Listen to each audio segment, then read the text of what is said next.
me and Navin been cool. And I know Navin's been you went to school at Arizona State, you know what I'm saying? Big time school. And I think you said George, is it George Washington. George Washington. You know what I'm saying? I just want to know your path there, because I don't know, because you've taken something right now, and you've taken something in college, and I've taken something in college, and obviously I didn't go into that field, right? So I just want to know, because I don't know, you know what I'm saying? I know you could have went into that field, or you didn't go into that field. You went the NBA to try to go the NBA route, and then the D League route. I just want to know that whole situation and how that went about, you know what I'm saying? Because I mean, it's interesting for me because I've never really asked you any of this before. Like, this is real, it's a real genuine thing I don't know. So like, I would want to know, like, how was that experience in university, you know what I'm saying? And what you took, and why didn't you go into that? And then after that, trying to get into the NBA and that whole situation. Okay. Yeah. So chose George Washington because ended up breaking my leg my sophomore going to junior year, just like a freak accident trying to catch an alley-oop.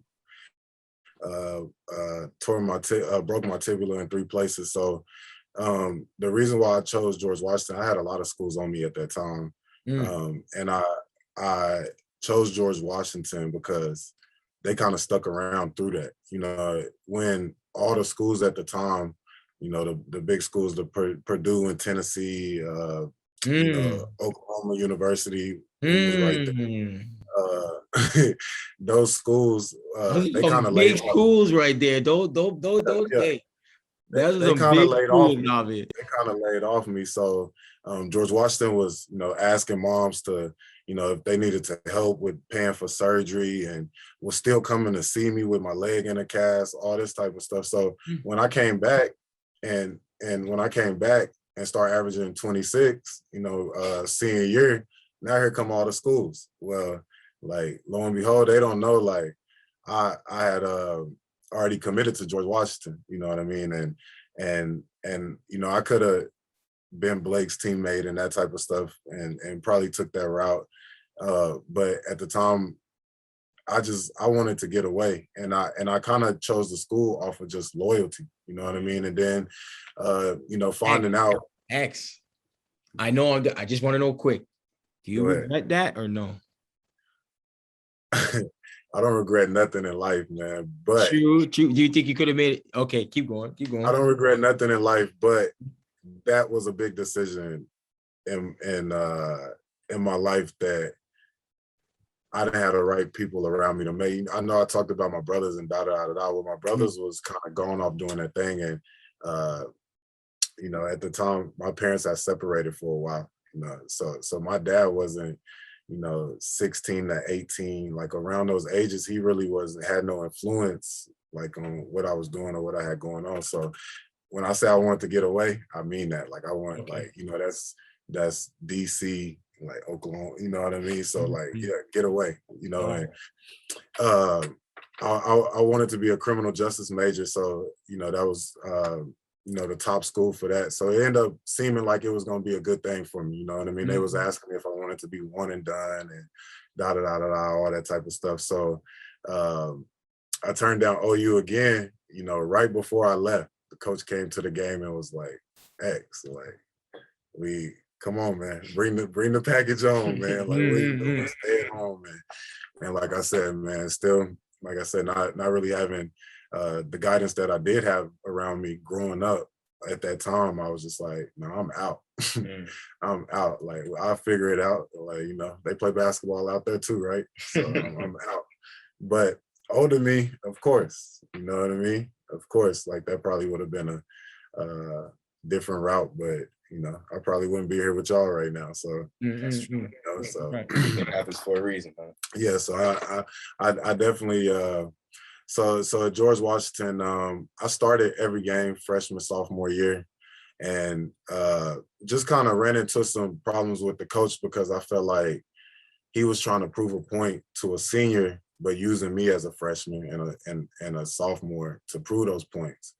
And to kind of go, a little bit deeper into it, I said I started every game I was out there. So when the first buzzer comes on the first time the ball goes out of bounds, it's a horn and I'm coming out. And I haven't even, you feel me, probably didn't even touch the ball at that point. Like, you know, and so it was some things like that. And then, you know, just kind of burying me in the bench at times. And I feel like, which I don't know why coaches do this, but I feel like I wasn't sure why like, and I know that if I would have continued to stay there, because I left after my sophomore year, went back home. But I know if I would have continued to stay there, things probably would have worked out for me. But coming from, like I said, like kind of being the man, then breaking my leg, kind of having a low point in my life, and then going back to being the man,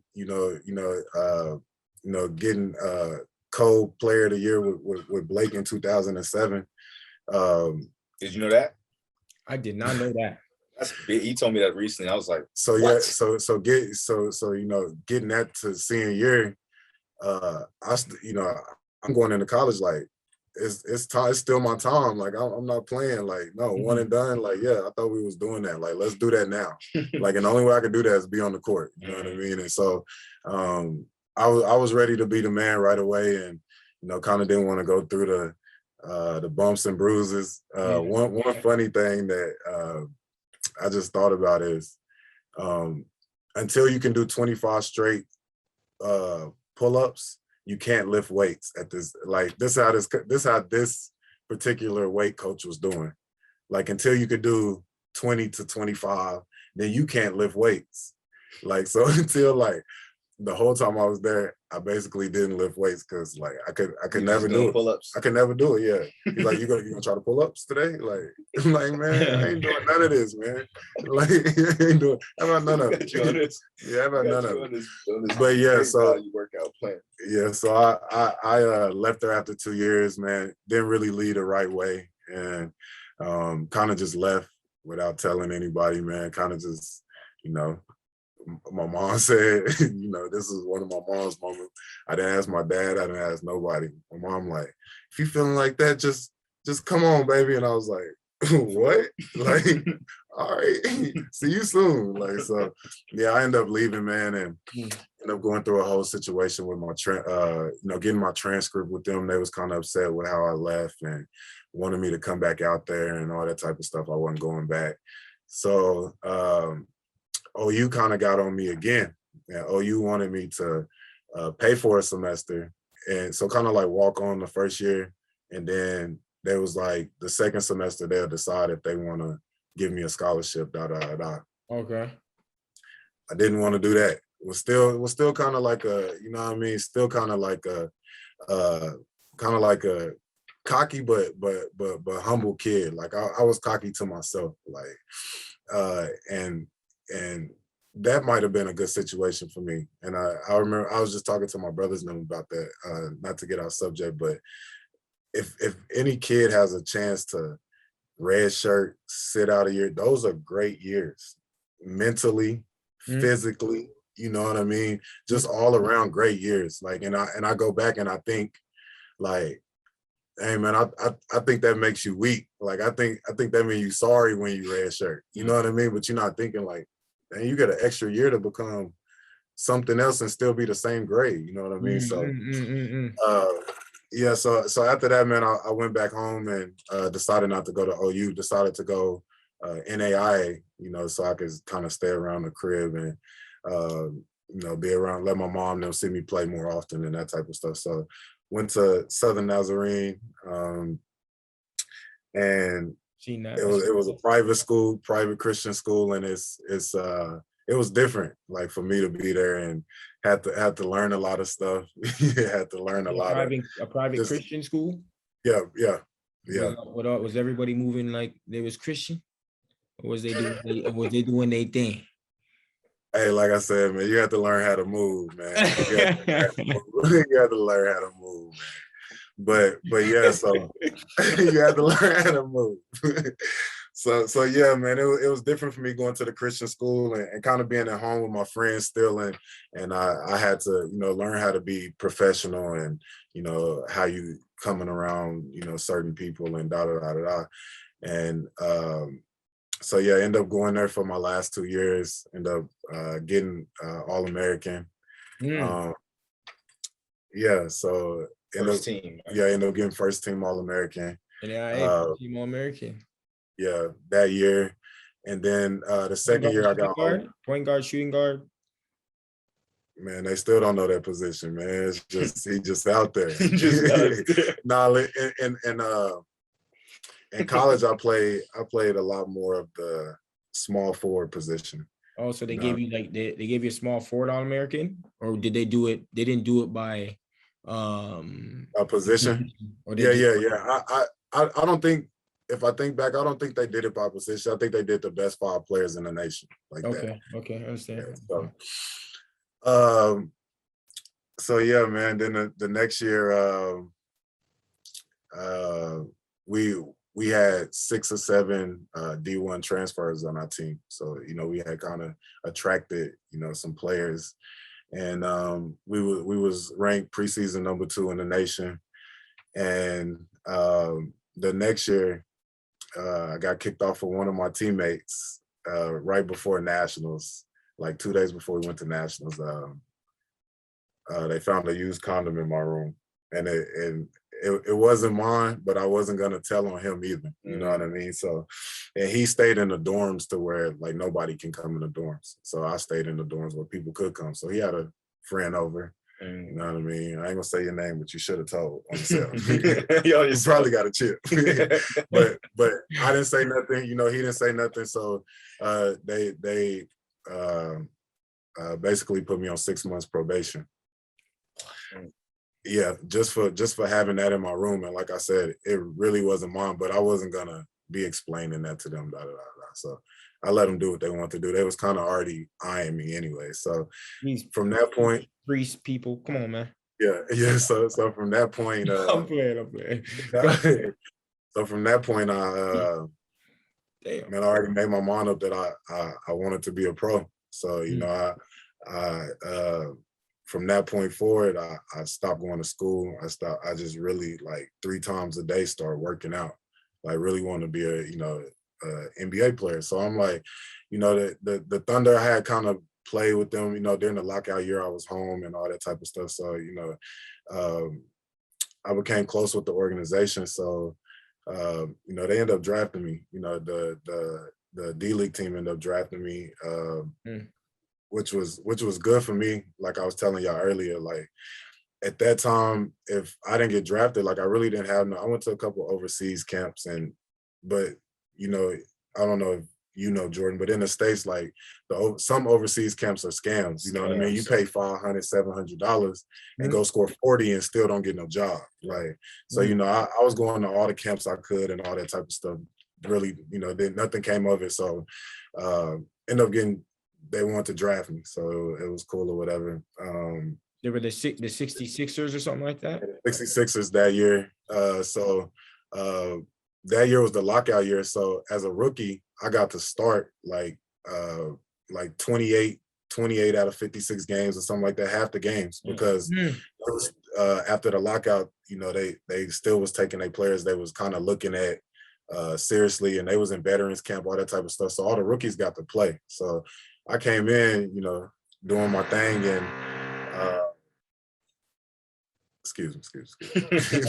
What's going on over there? It's supposed to be soundproof. What's going on? No, but yeah. So I came in there and was just learning, just learning the business side of things. And that year, I ended up getting cut with 4 games to go in the season because the Thunder picked up Derek Fisher for the playoffs, brought Reggie Jackson down to the D League team. So whatever.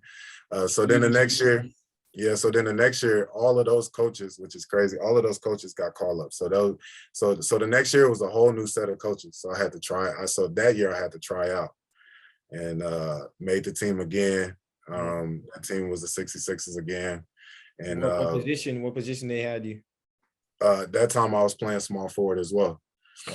And so I played probably like throughout the season, because I don't know if people know, but when you play in the D League, like when they draft a player, like, man, we just gonna say the names. All right, so Yeah, come so on. all right, so like say like Andre Roberson, for instance, Mhm. they pay him all this money, Yeah. you know, and so they're gonna try to get the best out of him, no matter how good you are. So you Yeah. know, when he leaves the Thunder and say like he's not having a good game or he's coming back from an injury, and he comes down to the farm team, you know, the D League team, then they let you know like, oh, X, Dre is playing today. You know, we're gonna work you out before the game, but you're gonna suit up and warm up, but you ain't What'd you say? playing. What'd you say that coach told you? You ain't playing. Warm up Yeah, hard or yeah. something. He's telling you better get it in. You better warm up tough. Yeah, you better warm up. But What yeah, so you- that kind of had a business going, and man, that kind of gave me tough skin, man. Like I learned a lot in those moments, man, and I didn't realize it till later on, but I learned a lot in those moments, just dealing with that, and actually I had 21 that weekend. So like on Friday, I had 21, like, and I forgot where we was, and then we flew home on Sunday. And now Robertson playing, I can't play. You know what I mean? So it's just one of those things.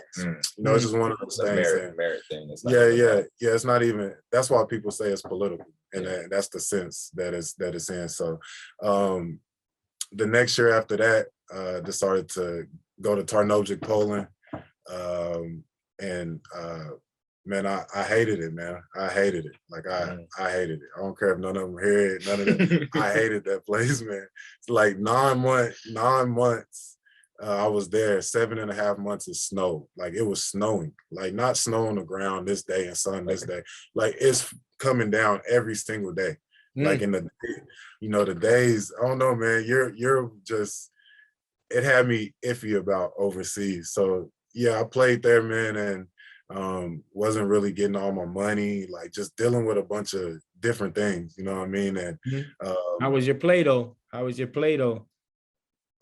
my play it wasn't like it is now. Like I averaged like 11, but it's just different in Europe because in those type of places, because my local player was the leading scorer in the whole league, imports included. Like my Getting local buckets. player averaged 26. No, he was left hand.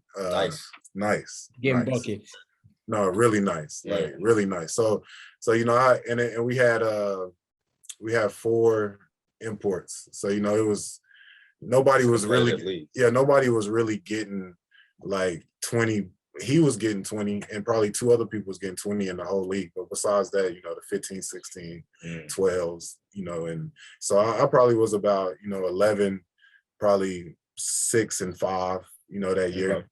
11, 6, and 5. That's good. 6 and Yeah. 5. Yeah, man, you know me, man. You know me, Troy. So That's not bad, yo. That's not expect 6 and 5. Yeah. That means like you were at like that's high assist, like that's high. That's pretty high for the European game, right? Huh? For the European game, like 5 assists or 6 assists is pretty high. Yeah, that's pretty hot. Right. Yeah. That's pretty hot. Hold on, we're not gonna act like this ain't happening. He said, huh? I ain't never in my life. This dude's like, he's like drilling on my feet. I can feel it on my toes. But anyways, yeah. So you said Poland, and then from there, was it straight here? Yeah, no. So then Poland. Then I went back, and I had a couple of gigs overseas, just like Venezuela and like Mexico, like a couple of other places.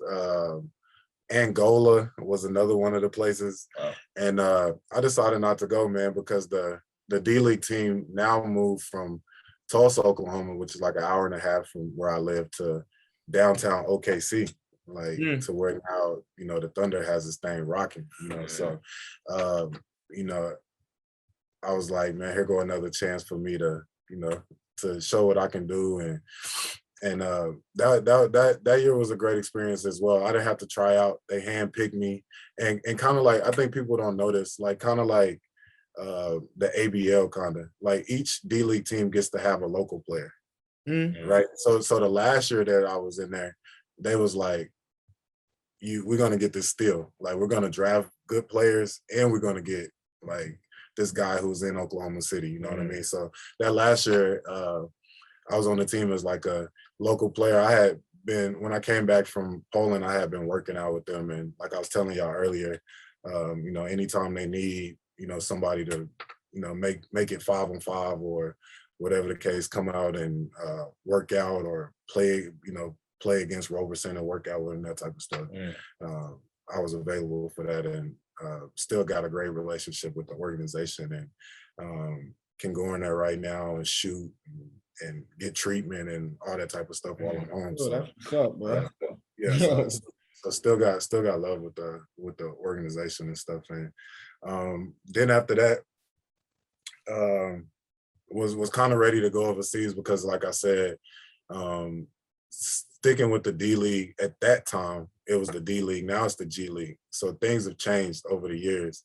But back then, like, I wasn't making much money because the thing was they didn't want to give you a bunch of money because they don't want you to be complacent in that situation. They want you to try to go for the, you know, the NBA job. So I wasn't making a lot. Had kids and all that type of stuff. So I was ready to, you know, not only get up under like that kind of microscope and the political thing and who you drafted and all of that. And I was ready to kind of explode, you know, ready to, you know, really show, you know, what I could do. And you know, changed agents at that time.